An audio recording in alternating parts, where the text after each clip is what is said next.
Okay, everyone, get on in here, close the door behind you. We need to talk. Damn, who did that? The thing I wanted to talk about is rehab was supposed to be a fresh start, but it's like no matter how many starts I get, everything ends up the same and I end up on my Okay. Let's actually get into it. She's so beautiful and so cool too. There's something different about her, like she's got this special aura. She's so cute when she laughs.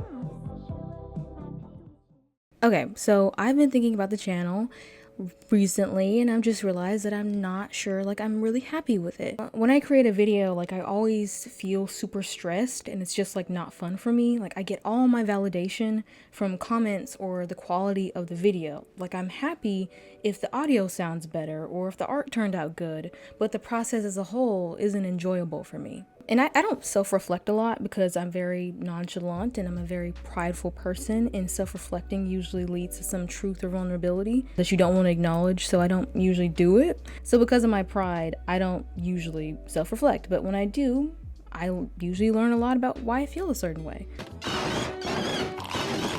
Hey pal, you just blowing from Stupid Town? And I realize the reason I'm unhappy with the content I'm making is for two reasons. Reason one is I'm stretched too thin, and reason two is I'm scared. I'm putting in way too much effort into these videos for it to be sustainable or a long-term thing. I've been doing this for 9 months and I only really have 9 videos up. Like I haven't been taking into account that I'm a student. This is not my full-time job. I don't have the time to pour so much effort and dedication into these videos, at least not for every single one, without falling behind or without feeling rushed or without hating the content. And I do kind of hate what I put out sometimes. I feel like I'm putting so much effort into the video that like you can't really tell because I don't have the time to execute every element correctly. So even though I'm putting in all this effort, it's just you can't tell because it's not executed properly.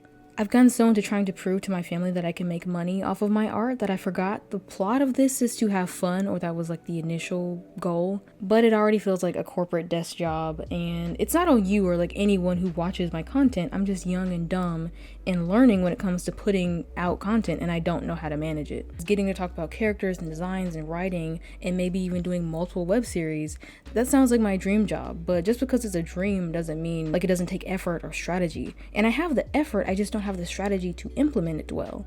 I've been working harder and not smarter without much really to show for it. My problem is I'm overworking myself on each video, so getting videos out is a very slow process. And I'm holding myself back on some things. That leads me to my second reason for why I'm kind of unhappy with the channel.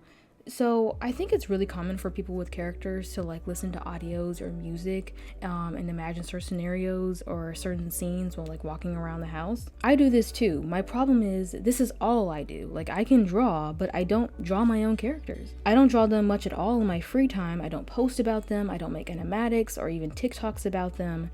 And I realize the reason I do that isn't because I'm waiting on the best perfect time to gain an audience and then, maybe I can share them. It's because I'm scared.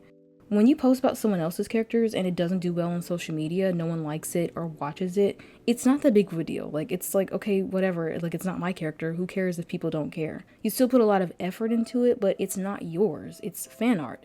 Sharing your own ideas is an extra layer of vulnerability. It's so much harder seeing it flop on social media because it came out of your head. You use these characters to pull away from the world sometimes. They're kind of like your safe space child that you really love and are really grateful for. And when people just don't share that same excitement, it's kind of hard. When people don't share that same excitement in general about something you really care about, it's hard. And I'm kind of scared that if I talk about my characters at all on this channel, people will just not watch it, or they'll leave, or they just won't care to hear me talk about them. I know the reason I don't draw my own original characters in my free time, despite how much like I really love them and how much like I've retreated into them when I was just like having the worst time ever, like in school or just in life in general. I'm already a perfectionist, but when it comes to my characters, it's like leveled up like times 10. If they don't look exactly how they look in my head or they're just not coming out right, I get so frustrated and I just don't want to draw them anymore. Because it's like they're so important to me, they have to be perfect, 100% perfect. Like, and nothing else is acceptable. But I don't feel that same pressure with other people's characters. Like I can just draw them and be like, oh well, it's not turning out right, I'll try it again tomorrow. So I do the rewrites, which is essentially just kind of fan art, but like with my own little twist on it, because I do like telling stories. But with my own characters, it's just like this intense like toxicity of like it has to be right. And I'm just now recently trying to like learn how to actually get around that, because I can't, it's not sustainable if I want to tell stories with them. I do like the rewrite videos, but I feel like I've locked myself into that kind of content just to please you guys when I know there's other things I want to try. I do think I have a problem when it comes to just sharing my own stuff, because even the web series I'm working on, it's someone else's idea, something someone else came up with.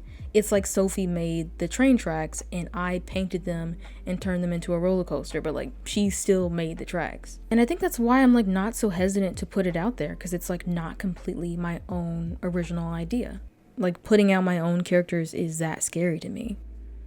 All I wanted to do is tell stories, and if I share the characters from them online and no one cares, like what does that mean for this dream that I've had for the longest time? The thing is, no one cares about your OC. At first, you have to make them care. You have to show why you're obsessed, why the idea is amazing, and that takes consistency and putting them out there over and over, and feeling that rejection over and over when no one pays much attention to it or when the algorithm doesn't do you any favors. Your admiration and obsession alone have to be enough for you to thrive on for a while.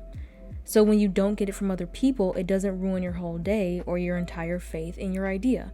This is something I'm still learning how to do. It's very normal to want approval from other people. If you need, use this video as a sign to stop holding your character so close to your chest. If they're just for your own personal enjoyment, that's fine, but if you want people to get invested in them and have a dialogue about them, the very first step is putting them out there.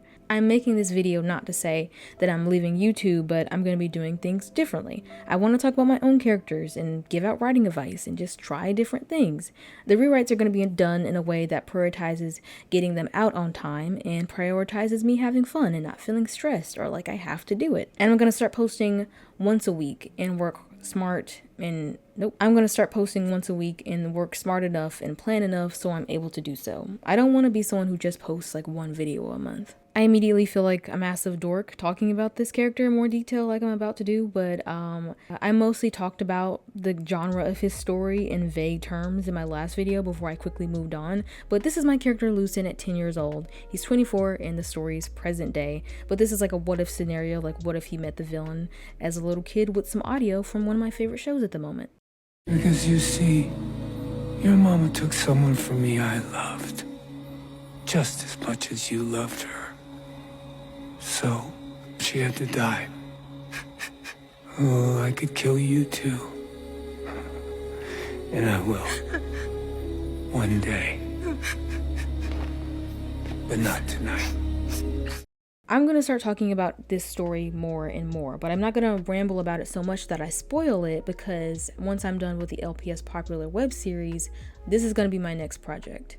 If you missed the last video or you're new and don't know what I'm talking about, I'm working on a web series called Her Kiss Is So Last Season. This is a teen romance drama that is sapphic with rivals to lovers, and it's inspired by LPS Popular. Follow the Twitter and the TikTok for more updates on that, and follow my main pages for more on my completely original characters. Well, that's it. I'm done talking. I will see you in the next video. Alright, bye.